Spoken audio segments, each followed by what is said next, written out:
Chinese little pinks are known for their extreme patriotism. However, in a recent incident, a Chinese man fires back at some little pinks in a WeChat group, calling them brainless.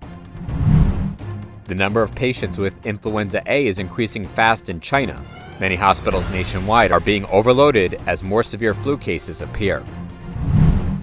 About 200 Chinese citizens protested at the Oscar 95th award ceremony on March 12th. The group was there to express their dismay against the Academy Awards invitation to Hong Kong actor Donnie Yen, who received strong criticism a few years ago for his controversial remarks about Hong Kong.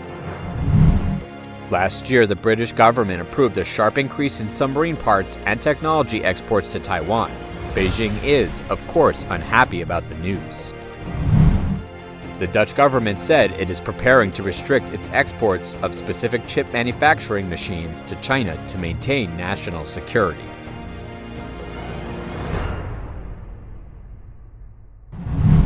According to Vision Times, the Chinese internet has recently been spreading a video of an old man scolding little pinks, young Chinese people who follow extreme patriotism, in a group chat. He angrily said the Americans did not take an inch of China's land, but little pinks called those occupying territory, kidnapping family members, and killing fellow compatriots their father. He asked, who made Chinese people unable to go to school, unable to seek medical care? Is it the American? On March 9th, the Twitter account Li Jun tweeted, "This is a long scolding. I listened to it from beginning to end, and then again. The scolding is really classy, making other people also want to scold." The video shows a little pink group cursing the U.S. and an old man asking, who has invaded over 400 million of China's territories in the past 300 years? Did the Americans take away an inch of China's land? Can you answer this? Yet you consider those who invade and kill the Chinese your father? You guys were really born with vile qualities. The old man talked about the Gengji compensation, asking, do you know what the Gengji compensation is? The Americans paid all the money, not bringing back to their country even a cent. The U.S. built universities and hospitals to let the Chinese come to the U.S. The U.S. was the first country who didn't take a dime away from China. You are here to hate the U.S. and Japan. Do you understand history? Go read what is the Gengji compensation. Go see who built Tsinghua University. Go see how many hospitals they've built. He said that the U.S. gave the entire amount of war reparations to China and did not take a dime. Their move affected the UK and France, and these two countries also allowed the Chinese to study abroad.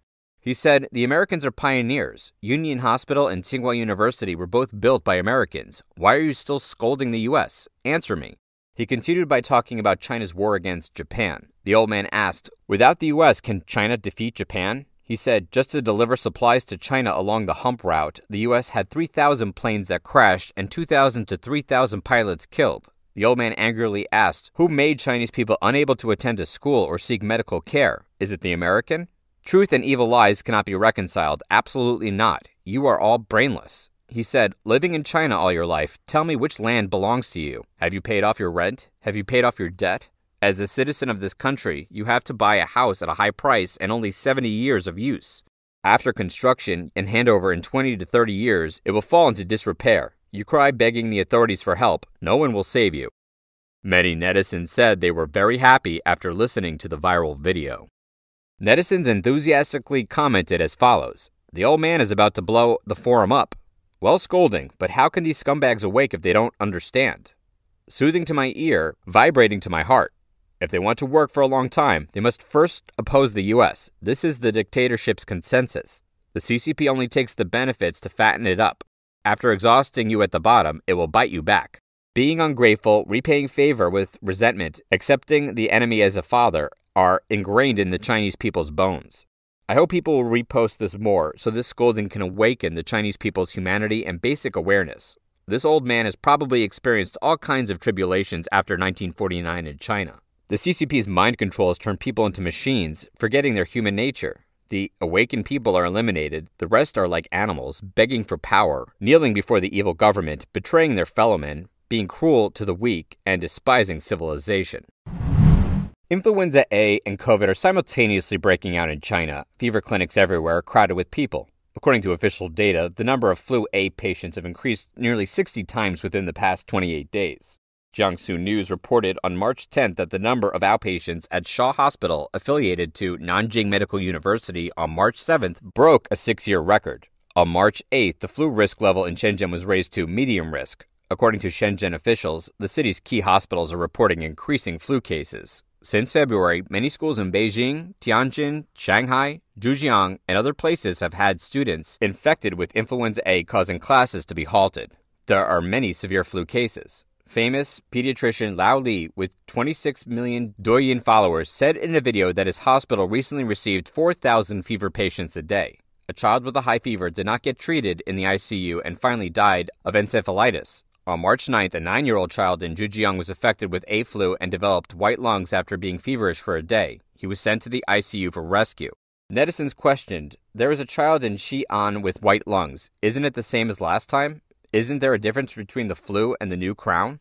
Online videos show that outpatient fever clinics and hospitals across China are full. On the morning of March 12th, the cars lined up at Tianjin Children's Hospital had already lined up at the Friendship intersection. There had been long lines for days. The corridor was full of lined-up beds at Shenyang Medical University Hospital in Liaoning on March 11th. On March 10th, in Shijiazhuang, Hebei Province, people with fever lined up from the road into the corridor. Netizen Little Pepper Dodo posted a video on Douyin. On March 10th, the pediatric hall of the hospital was full of people.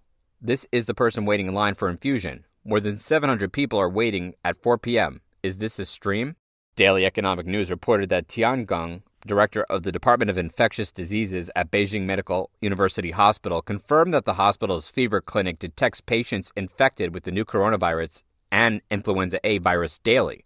He said most of them are still mostly flu. He added that the symptoms of COVID-19 and influenza-A infection are similar. Both viruses can cause pneumonia. The hospital also uses the same medicine to treat the symptoms of these two types of flu. On March 12th, Chinese pro-democracy activist Wang Dan and about 200 other Chinese citizens protested at the Oscars' 95th award ceremony. They intended to prevent Hong Kong's famous actor Donnie Yen from participating in the ceremony as a presenter. However, due to the strict security at the venue, the group failed to stop Donnie Yen, whom they called the CCP puppet. After the protest, the activist wrote on his Twitter account, "It's a pity that the Oscar organizers still kowtow to the CCP, but I believe they will pay the price." Before the demonstration, Wang Dan had gathered over 100,000 signatures in a petition calling for Oscars organizers to dismiss Donnie Yen from the ceremony. Since there was no response from the Academy, the activist announced on Facebook that he and other activists would go to the event to express their dissatisfaction. It's also an act to show their support for Hong Kong. Hong Kong's top action star Donnie Yen, famous for the iconic role in Ip Man, has just joined the Chinese Communist Party as a new CPPCC National Committee member. Donnie Yen's remarks about the 2019 protest in Hong Kong after the implementation of the national security law have sparked outrage among Hong Kong residents. He told GQ in an interview published late last month, "It wasn't a protest, okay? It was a riot." The pro-democracy activist condemned the Academy Awards for its invitation to Donnie Yen. He wrote, "He can get promoted and make a fortune in an authoritarian country like China. But if the Academy Awards invites him to be an award presenter, it is extremely inappropriate. It is trampling on the concept of freedom and democracy. And it is an act of kowtowing to the Chinese CCP dictatorship." According to Reuters' exclusive report, London approved a sharp increase in submarine parts and technology exports to Taiwan last year to help the island develop its naval power. The value of submarine equipment the UK government approved to sell to Taiwan amounted to £167 million, $201.29 million in the first 9 months of last year. This is higher than the previous 6 years combined. In reaction to the Reuters report, China's foreign ministry said that if it were true, it would violate the One China principle. At the same time, it undermines China's security interests and the Taiwan Strait's stability. The Chinese Communist regime's highest diplomatic agency was concerned about this and asked the UK to refrain from providing military support to the Taiwan authorities. Two government officials, who asked to remain anonymous, said the UK's authorization to increase arms exports to Taiwan reflected greater demand from the island. Two lawmakers and two former officials said it reflected Britain's growing willingness to support Taiwan. One lawmaker said that issuing an export license meant the UK gives the green light to make Taiwan better equipped. Military tensions between Beijing and Taipei are at its highest levels in decades. fears that Beijing would invade Taiwan heightened after Russia invaded neighboring Ukraine. The UK's licensing of arms exports to Taiwan may coincide with the time the concerns breaking out last year. On March 8th, the Dutch government said that it is preparing to restrict the export of certain chip manufacturing machines to maintain national security. New Dutch curbs on the export of semiconductor technology to China will block sales of 3 additional models of ASML Holding NV's lithography machines. It will prevent shipments of the TwinScan NXT2000i, the NXT2050i, and the NXT2100i models to China. ASML has been banned from selling the company's most cutting-edge technology, extreme ultraviolet lithography, to Chinese companies. ASML said it didn't have information about the new export controls beyond the government's public statements. However, the company interpreted the government's rhetoric that any machines involving critical technology from TwinScan NXT2000i may be banned before the list.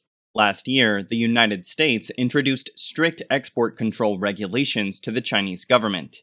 It seeks to prevent China from using advanced chip technology and products to develop its military and surveillance capabilities. The United States has been actively lobbying the governments of the Netherlands and Japan to expand export restrictions on semiconductor equipment to China.